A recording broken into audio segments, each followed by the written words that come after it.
I'm here today to support the concept of food trucks. We need more of them, just like we have in New York City. Certainly you walk down South Broadway in Soho, and it just changes the whole flavor of the city, literally and figuratively. I love trucks, I love food. You put them together, I'm in heaven. That was a food truck protest for the trucks yesterday in Toronto because this city just likes to wring the neck of any entrepreneurs, don't it? Well, joining us now in studio is our friend Paige McPherson, a Straight Talk contributor who was at the rally. Boy, I was there in spirit, Paige. Tell me about the pro-food truck movement in Toronto. Does it stand a chance against the red tape?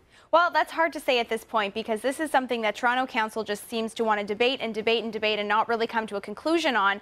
The pro-food truck rally is, it's not a political thing. It's just a bunch of small business owners that want to be able to run their business, and then a bunch of customers that just want gourmet food that could be available on the streets. They basically want to have gourmet food at prices that's accessible to them on their lunch break. Yeah, I mean, I can't think of someone who would work harder than someone at a hot dog stand or these guys want to have the trucks that drive around. I've seen the Zane Kaplansky smoked meat truck. It's gorgeous. It's a fun event, kind of. It's like a party in a truck. I mean, it's like going after a hairdresser or a convenience store owner, or a taxi cab driver. Seriously, the hardest working people in the city being mugged by the least hard-working people in the city council, who probably don't have an entrepreneurial bone amongst the 20-odd of them.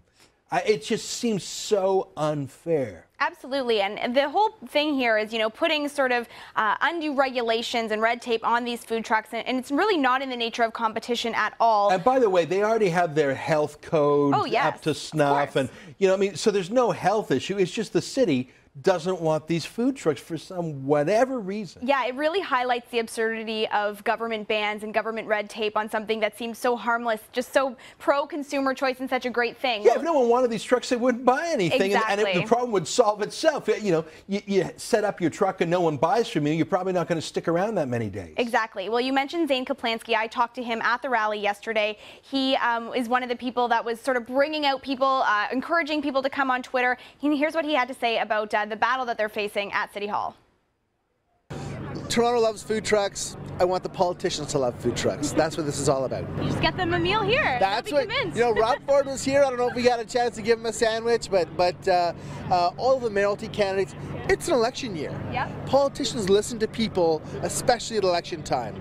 I need your viewers to call their city councilors and say, we want food trucks. Yeah. That's what matters. You know what? I have become conditioned when I hear the sound of Zane's voice. I am conditioned to salivate like Pavlov's dog and go for a smoked meat sandwich. Now, you didn't just talk to Zane. He's sort of the celebrity food truck guy, but there were some other folks there, frankly, who've had a rough time of it. Like, who's this next lady you spoke with? Yeah, I spoke with a woman named Helen who runs a food truck called Food Cabbie. They were shut down by the city government, and she explains that really they just want to get back to work. Here's what she had to say.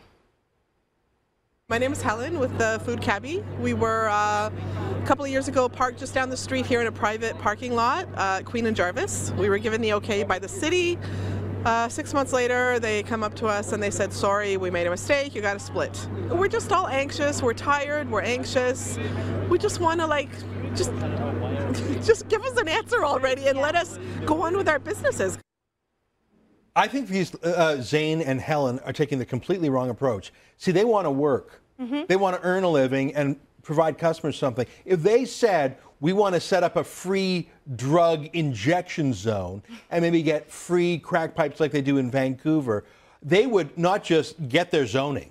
They would get a subsidy, and they would get Olivia Chow and Adam Vaughan and all the leftist city councilors trooping through. They're taking the wrong approach. They want to get up early in the morning, work hard, and serve customers on private property. That lady said she was on a private property. That's right. And she is clearly thinking like an entrepreneur in a socialist city. Yeah, maybe they just have the wrong approach here with government. And I mean, there are lots of other big cities that have faced regulations. In fact, food trucks were banned in Montreal since 1947. Just this year, we're given the okay. LA has faced similar battles. So has DC. Same with Brooklyn in New York. And these are the regulations that they're talking about in Toronto. So they must be 50 meters away from restaurants. They must be 30 meters away from schools or religious institutions. They can only operate for up to 5 hours at a time. And local BIAs can actually refuse use trucks in certain areas. There are also other things such as limiting the amount of trucks on a block. There can only be 2 trucks per block, just a lot of regulations. But basically what they're rallying against, this is actually, just so we're clear, regulation from the city that would free up food trucks. So these right rules now. here are what they want. Yeah, these are the rules that they'd be happy with, because right now the rules are far more restrictive. Is what you're saying. So this would be, if they gave it the green light, it would be, that's still restrictive. But right now it's basically, there's a few hot dog stands, and Zane's truck goes to weddings, and that's about it. Yeah, well, it's funny because, you know, the people outside, the food truck guys, are saying they don't want the 50 meters away from restaurants regulation, because that basically means that they can't operate downtown. It effectively shuts them out. But yeah, unbelievably, this is actually better than what the state is now.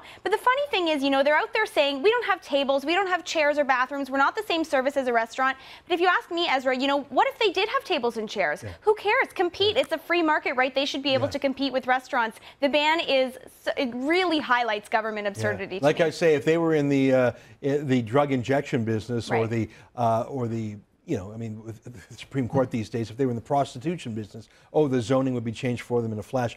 Paige, great to see you. Thanks for fighting for freedom on the streets of our city.